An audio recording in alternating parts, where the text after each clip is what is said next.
안녕하세요. 오늘도 사연살롱을 찾아주셔서 감사합니다. 서울에 사는 40대 여성이에요.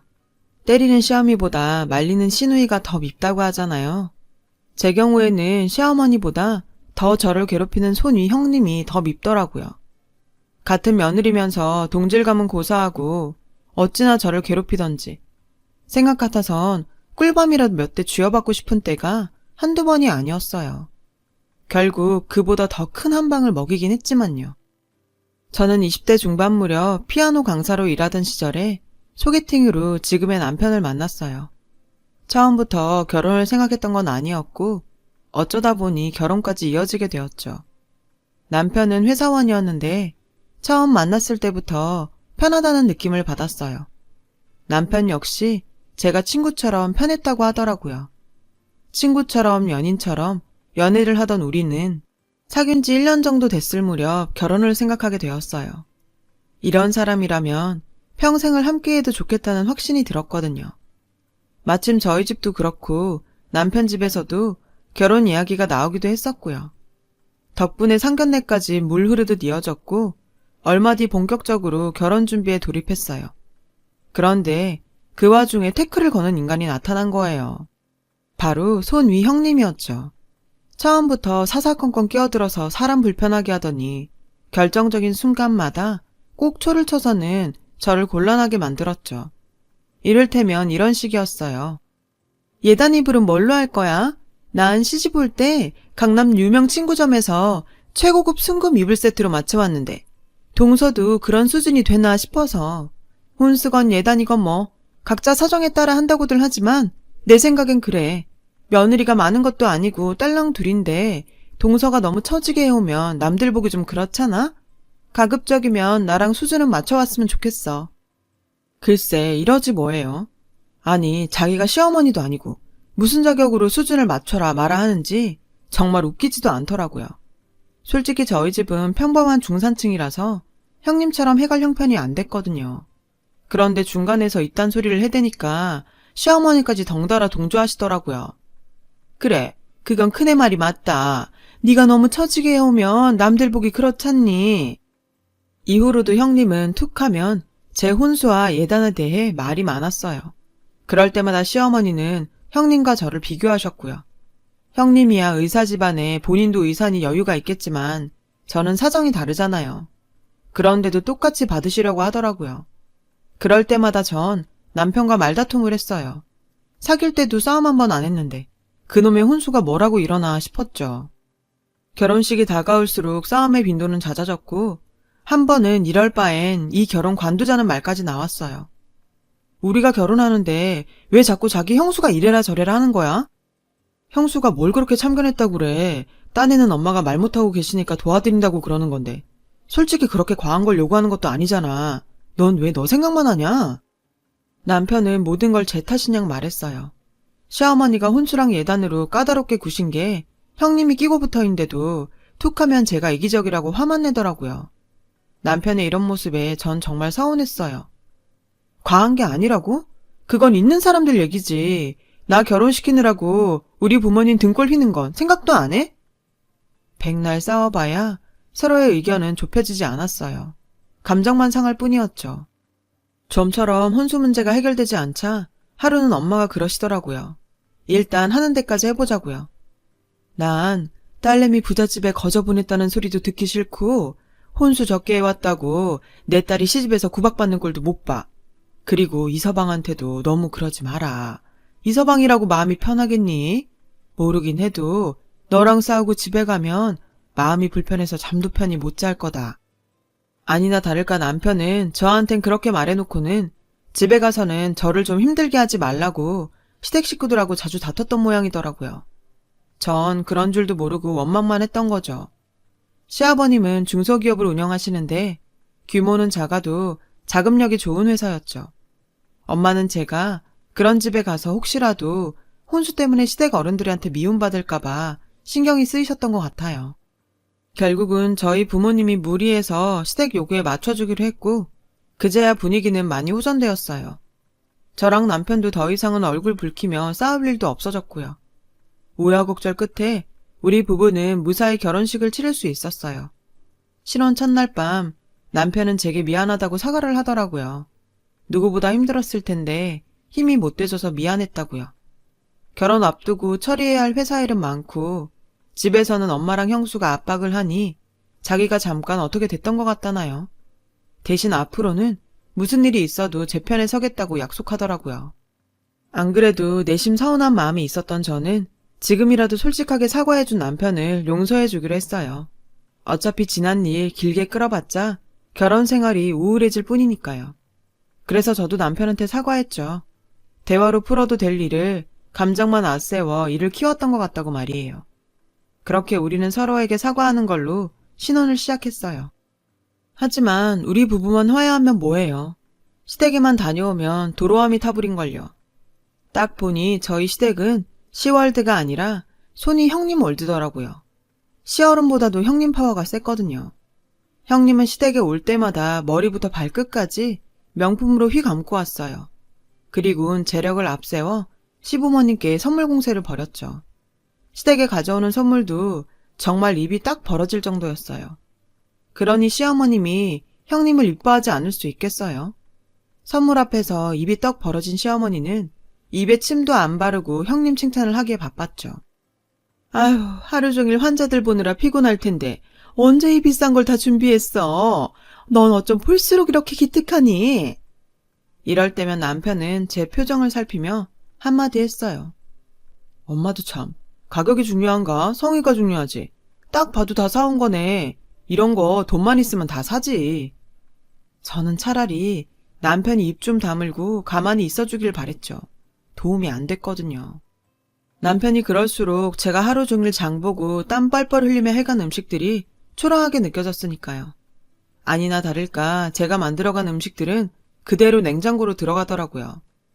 집에 가는 차 안에서 남편이 그러더군요. 형수가 전엔 저 정도까지는 아니었어. 이거 순전히 당신 보라고 저러는 거야. 그러니까 반응하지 말고 냅둬. 안 그럼 더 저런다니까. 저도 안 그러려고 하는데 사람 마음이 어디 그런가요. 먼저 시비를 거는데 참는 게 쉽나요? 제가 부처님 가운데 토막도 아니고.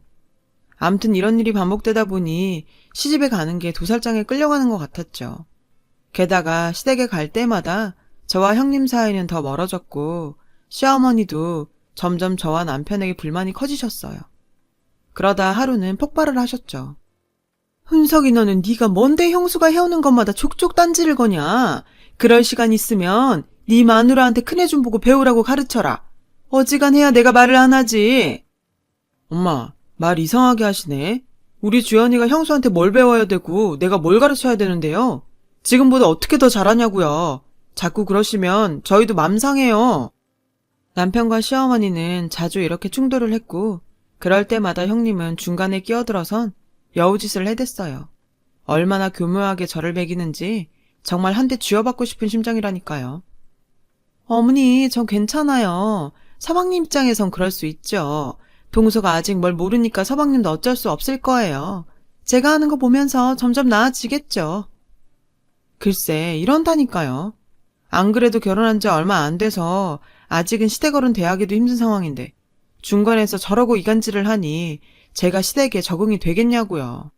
시어른들 앞이라 말을 못해서 그렇지 속으로 형님 욕을 엄청 했다니까요. 그러던 어느 날이었어요.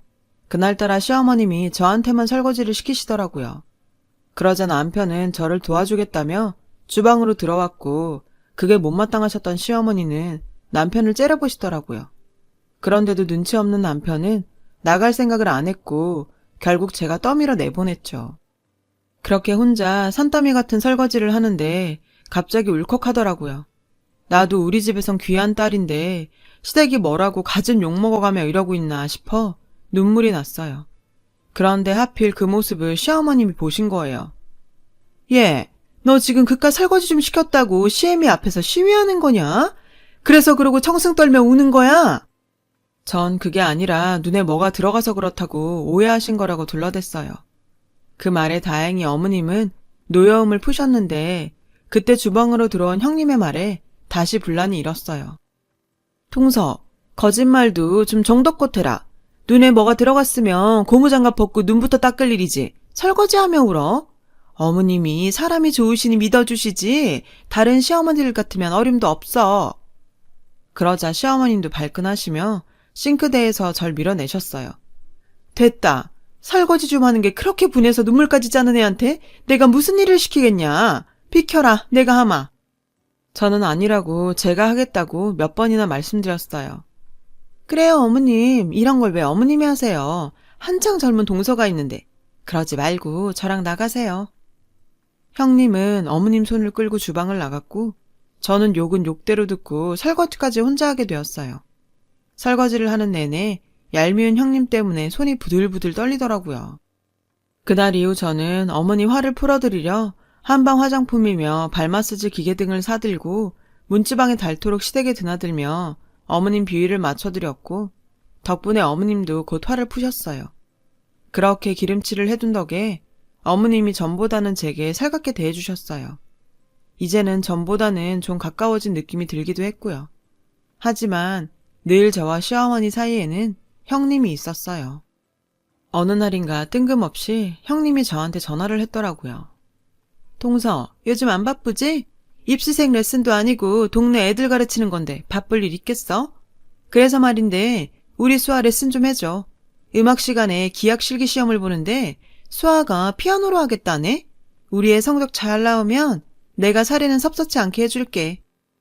사례고 나발이고 괜히 애 시험 망쳤다간 저 때문에 망쳤다고 평생 괴롭힐 것 같아서 레슨이 꽉 차서 안 되겠다고 핑계를 대곤 거절을 했어요.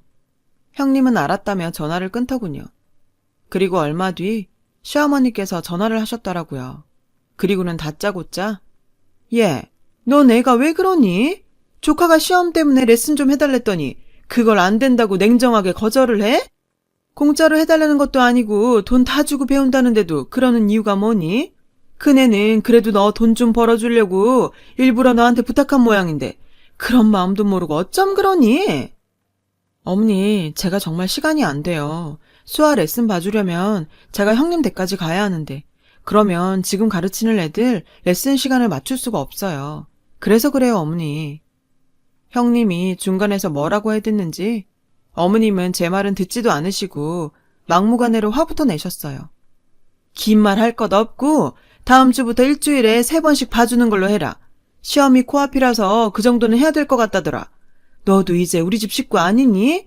너 편한 대로만 살 생각 말고 가족들 생각도 좀 하고 살아라. 알았니? 전 결국 일주일에 3번 형님 댁에 가서 조카 피아노 레슨을 봐주게 됐어요. 수아는 초등학교 3학년이었는데 애가 남다르고 독특한 애더라고요. 형님과는 완전 딴판이라 신기했어요. 하루 종일 학원에 과외까지 눈코 뜰 새 없이 바쁜 아이였죠. 그런데 그렇게 하는 거에 비해 성적은 영 아니었어요. 영어도 그렇고 심지어 수학 점수는 36점을 받아왔더라고요. 수아야, 이 성적 보면 엄마가 충격받지 않으실까? 너희 엄마는 지금껏 36점은 받아본 적도 없을 텐데. 작은 엄마, 괜찮아요. 엄마도 강해져야죠. 수학 점수가 인생의 전부도 아닌걸요. 애가 참 당돌한데 밉지는 않았어요. 형님 딸이 맞나 싶을 정도로 완전 다른 게 애가 아주 정이 가더라고요. 피아노 실력은 빼놓고요. 체르니 30번까지 땄다는 애 실력이 영 아니었죠. 이러다 형님한테 한 소리 듣는 게 아닌가 슬슬 걱정이 되더라고요. 호랑이도 제 말하면 온다더니 아니나 다를까 며칠 뒤 형님한테 전화가 왔어요. 목소리부터 아주 찬바람이 쌩쌩 불었죠.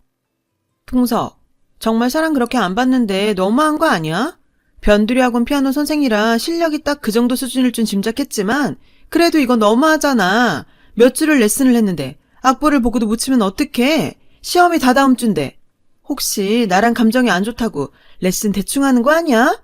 그런 거면 나 정말 섭섭해. 형님, 저 정말 대충 하지 않았고요. 사람마다 다르긴 하지만 고작 몇 주 레슨한다고 하루아침에 실력이 확 늘진 않아요. 게다가 수아의 경우는 애 자체가 좀 독특해서 물론 전 그래서 좋지만 제 말이 끝나기도 전에 흥분한 형님은 언성을 높였어요. 독특해? 동서, 그거 무슨 뜻이야? 지금 우리 애가 공부 못한다고 그런 식으로 비꼬는 거야? 동서, 사람 참 못됐다. 자기 애 아니라고 말 그렇게 하는 거 아니지? 동서는 애 안 낳을 거야? 나중에 태어나를 생각해서도 인생 그렇게 사는 거 아니야. 형님은 자기 할 말만 하고는 전화를 끊었어요. 정말 기도 안 차더라고요. 억울해서 전화를 끊고 울분을 삭히고 있는데 남편이 퇴근에 들어오더라고요. 제 표정을 보고 감을 잡은 남편은 형님한테 전화해서 한바탕 난리를 쳤죠. 형수님, 좀 정덕껏 하세요. 형수님 때문에 매번 이게 뭡니까? 우리 와이프가 뭘 그렇게 잘못했다고 툭하면 사람을 잡느냐고요. 듣기는 뭘 듣습니까? 형수님 하는 소리야 늘 뻔하죠. 남편은 전에 없이 형님한테 큰 소리를 냈고 그 바람에 집안은 난리가 났어요. 거기에 아주머님까지 가세해 남편과 대판 싸웠어요. 시어머니는 집에 여자가 잘못 들어와 그런다며 제 탓을 하셨죠. 저도 더 이상은 참을 수 없어서 펑펑 울면서 한 소리 했어요. 정말 해도 해도 너무하시네요. 저요, 학원 일도 제쳐두고 형님 댁까지 가서 수화 레슨 해줬어요. 남들보다 더 해줬으면 더 해줬지 절대 대충 안 했다고요. 근데 실력이 안 느는 게 제 탓이라고요? 학원의 과외에 하루 종일 애를 뺑뺑이 돌리는데 애가 언제 연습을 하겠어요? 연습할 시간도 안 주고 실력 안 는다고 타박하시면 어쩌냐고요. 저 면피하자고 이러는 거 아니에요. 수아가 불쌍해서 그래요. 정말 수아를 사랑하신다면 애가 쉴 틈 좀 주세요. 제 말에 시어머니와 아주버님은 조금은 화가 수그러들었어요. 그 일로 전 수아 레슨을 그만두게 됐어요. 하지만 그동안 정이 들었는지 수아는 종종 저한테 전화를 했어요. 그래도 수아한테는 애정이 있었던 터라 그 전화가 귀찮지 않았어요. 그러던 어느 날이었죠. 수아가 전화를 해서는 뜬금없이 이러더라고요. 작은 엄마, 우리 미국 간대요. 내가 공부를 못해서 미국 가는 거라는데 미국 간다고 하루아침에 공부를 잘하게 되나요? 하여간 엄마는 헛똑똑이라니까요. 미국에 간다고? 금시초문이었어요. 얼마 전 집안 모임에서도 그런 말은 없었길래 그냥 그럴 계획이 있나 보다 하고 넘어갔어요. 그런데 며칠 뒤 밤 12시가 넘었는데 수아한테서 또 전화가 온 거예요. 작은 엄마, 우리 지금 공항이에요. 이제 비행기 타러 간다는데 나 진짜 미국 가기 싫어요. 작은 엄마한테 인사하고 가자니까 엄마가 안 된대서 몰래 전화했어요. 저는 깜짝 놀라서 벌떡 일어났어요. 옆에서 자고 있던 남편을 흔들어 깨웠죠. 당신 형님네 지금 미국 간다는데 알고 있었어? 남편은 영문을 모르는 표정이었어요. 수아가 그러는데 지금 공항이래. 형님한테 전화해봤더니 전원이 꺼져 있더라고. 뭔 일이 있는 것 같아. 당신이 아주버님한테 전화해봐. 어서. 남편은 자기 형한테 전화를 했어요. 그랬더니 부산에 출장 가 있더라고요. 형수님이랑 수아 미국 간다고 공항에 있다는데 그게 무슨 소리야? 누가 그러긴 수아가 전화했더라니까. 그렇게 형님과 수아는 사라져버렸어요. 다음날 집안은 한바탕 난리가 났죠. 저희 부부는 시어머니 호출로 곧장 시댁으로 달려갔어요. 가보니 모두들 얼굴이 하얗게 질려있더라고요. 특히 아주머님은 몰골이 말이 아니었죠. 형님 친정에 전화를 해봤지만 은퇴 후 내외가 해외에서 체류 중이라 현재 연락이 안 된다고 하더라고요. 더 이상은 뭘 어떻게 해볼 도리가 없었어요. 전부터 애를 미국으로 유학 보낼 거란 말은 했지만 이럴 줄은 몰랐다고요. 병원에 알아보니 일 관둔 지가 3달도 넘었다 하고 수아 학교 문제도 이미 정리돼 있었다고요. 아주버님 말에 어머님은 사시나무 떨듯 떠셨어요. 전 어머님 손을 잡아드렸죠. 그러자 어머님이 울먹이며 이러셨어요. 내가 걔한테 돈을 다 줬는데. 저희는 깜짝 놀라 눈이 휘둥그레졌어요. 돈이라뇨? 엄마 그게 무슨 소리예요? 아주버님은 어머님께 따지듯 물었어요. 몇 달 전에 와서는 개원하려는데 돈이 부족하다고 유산 일부를 먼저 줄 수 있냐더라고. 그래서 땅 팔아줬는데. 또다시 한바탕 난리가 났어요. 그 큰 돈을 아버님한테도 말 안 하시고 형님한테 덥석 줘버리다니. 다들 기가 막히고 어이가 없었죠. 아버님은 어머님께 호통치시다 쓰러지셨어요. 결국 아버님은 병원에 입원하셨어요. 시어머니는 구석에 앉아 눈물만 훔치셨죠. 그렇게 믿고 아꼈던 며느리가 당신을 속이고 거기다 손녀딸과 돈을 들고 도망쳤으니 심정이 오죽하겠어요. 혼이 나간 채 망연자실한 표정으로 앉아있는 어머님을 보니 그간의 야속함은 사라지고 그저 안쓰럽기만 했어요. 그동안 미운 정이 든 건지 어쩐 건지는 잘 모르겠지만 말이에요. 얼마 뒤 아버님은 무사히 퇴원을 하셨어요. 어머님도 조금씩 기력을 찾으셨죠. 하지만 여전히 형님의 행방은 찾을 수 없었어요. 그런데 뜻밖의 곳에서 실마리를 잡게 됐지 뭐예요. 제 SNS 사진에 수아가 보낸 하트가 뜬 거예요. 수아 SNS로 건너가 보니 최근에 찍은 사진 한 장이 올라와 있었어요. 특이한 구조의 건물 안에서 찍은 사진이었죠. 한국도 아니고 낯선 미국에 있는 건물 사진만 보고 거기가 어딘지 어떻게 알겠어요. 그 순간 문득 미국에 사는 사람이라면 혹시 알지 않을까 하는 생각이 들더라고요. 그래서 미국에 살고 있는 친구한테 연락해 사진 속 배경이 어딘지 아냐고 물었어요. 달리미술관이네. 나 사는 데서 가까워. 플로리다 세인트 피커스버그에 있어. 저는 친구한테 사정을 얘기했어요. 제 이 얘기를 들은 친구가 사설 탐정을 고용해서 형님을 찾는 게 가장 빠르다고 해서 그러기로 했어요.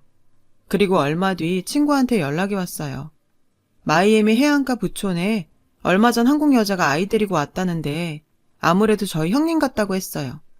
정확한 건 가족 중 누가 와서 확인을 하는 게 좋겠다고 해서 우리 부부가 플로리다로 가기로 했어요. 그런데 나도 가야겠다. 내가 가서 확인하고 내 손으로 잡을 거다. 그러지 않고서는 화병이 나서 내가 살 수가 없어.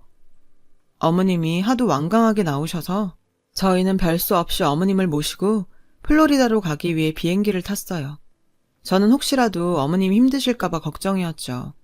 그런 마음을 아셨는지 어머님은 제 손을 꼭 잡아주셨어요. 내가 큰애만 편애해서 이런 일이 생겼나 보다. 내가 너한테 못할 짓을 했구나. 미안하다. 다 지난 일인걸요. 지금은 어머님 건강만 생각하세요. 어머님은 고맙고 부끄럽다며 눈물을 흘리셨어요. 플로리다에 도착한 우리는 국내선으로 마이애미까지 갔어요. 공항에는 친구가 마중 나와 있었죠. 친구의 도움으로 형님이 사는 마이애미 해안가 부촌까지 갈 수 있었어요.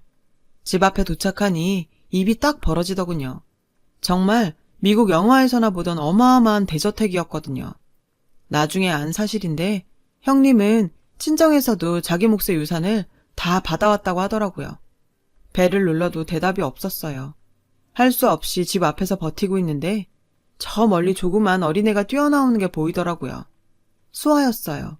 저를 알아보고 달려나온 거였죠. 수아는 달려와 문을 열어주었어요.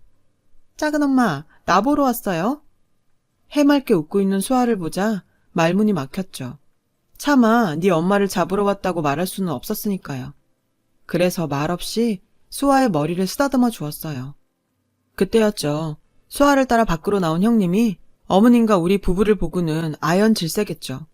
맨날 골프 치러 다닌다더니 그날도 골프장에 가려고 준비를 하고 있더군요. 어머님은 당장이라도 달려들 기세로 형님을 쏘아보았어요.